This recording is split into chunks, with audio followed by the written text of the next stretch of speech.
100% ಹೋದಪ್ಪ ಅಂತಂದ್ರ ಒಂದು ಲೋಡ್ ಗಂಟೆ ಹಿರಿ ಹಾಕಿದ್ರು ಕೂಡ ಭೂಮಿ ಒಳಗೆ ಬೆಳಿಲಿಕ್ಕೆ ಸಾಧ್ಯ ಇಲ್ಲ. ಟಾಟಾರಿಗೆ ಬಂದಾರ, ಅವರು 20 ಎಕರೆ ತೋಟ ಐತೆ, ಅವರು ಕೂಡ DAP ಯೂರಿಯಾ ಕಾಂಪ್ಲೆಕ್ಸ್ ಏನು ಹಾಕುದಿಲ್ಲ. ಅವರು ಎಕರೆಗೆ 50-60 ಟನ್ ಮಿನಿಮಮ್ ಬೆಳಿತಾರ. ಆ ರೀತಿ ನಮ್ದ್ರಾಗು ಬಹಳಷ್ಟು ಜನ ಇವತ್ತು ಎಲ್ಲ ಕಡೆ ಬದಲಾವಣೆ ಆಗತ್ತೈತಿ. ಇದೀಗ ಸಾಹೇಬ್ರು ಹೇಳಿದಂಗ ನಾವು ರೌಂದಿ ಸುಡ್ತು ಕಬ್ಬಿನ ಪಡೆದ ಮೊದಲು ಬಹಳ ಸುಡ್ತಿದ್ವು ಸರ್.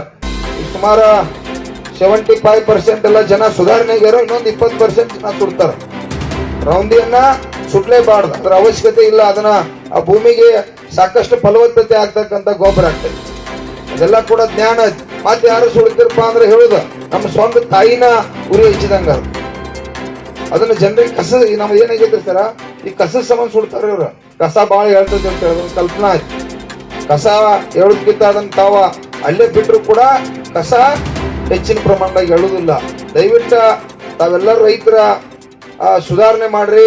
ತಾವು ಕೂಡ ಅಧಿಕಾರಿಗಳು ಪಾಪ ಅಧಿಕಾರಿಗಳನ್ನ ಏನಿರ್ತಕ್ಕ ಅಲ್ಲಿಂದ 20 ಮಂದಿ ಇದಾರೆ ನಮ್ಮ ಜಿಲ್ಲೆದಾಗ. ಅದೇ ಪ್ರಾಬ್ಲಮ್, ಸಿಬ್ಬಂದಿಗಳು ಕೊರತೆ ಐತಿ. ಅದನ್ನು ಕೂಡ ಇವತ್ತ ನಾವು 100% ಈ ಸಲ ಅಧಿವೇಶನದಾಗ ಮುಖ್ಯಮಂತ್ರಿಗೆ ಒತ್ತಾಯ ಮಾಡಿ, ಯಾಕಂದ್ರೆ ಬರೀ ಅನ್ನದಾತ ದೇಶದ ಬೆನ್ನೆಲುಬು ಅಂತ ಹೇಳಿ ಅದಕ್ಕ ಇಲಾಖೆ ಗೈಟ್ ಇದ್ರನಲ್ಲ. ಈಗ ನಮಗೆಲ್ಲ ಅನ್ಪಡ ಮಂದಿದ ರೈತರ ಔಷಧಿ ಯಾವ್ದು ಹಾಕ್ಬೇಕು ಏನ್ ಹಾಕ್ಬೇಕು ಅಂತ ತಿಳಿಸಿ ಹೇಳಕ್ಕೆ ಒಬ್ಬ ಅಧಿಕಾರಿ ಕೂಡ ಬೇಕು. ಅದಕ್ಕ ಅದನ್ನು ಕೂಡ ಇವತ್ತ ಒಕ್ಕಟ್ಟಾಗಿ ಹೋರಾಟ ಮಾಡ್ನು. ನಾವ ನೀವು ಕೊಡಿ, ಒಂದೇ ತಾಯಿ ಮಕ್ಕಳಂಗೆ ಬದುಕೋನು ಅಂತೇಳಿ ತಮ್ಗೆಲ್ಲರಿಗೂ ನಮಸ್ಕಾರ ಅಂತ ನನ್ನ ಮಾತು.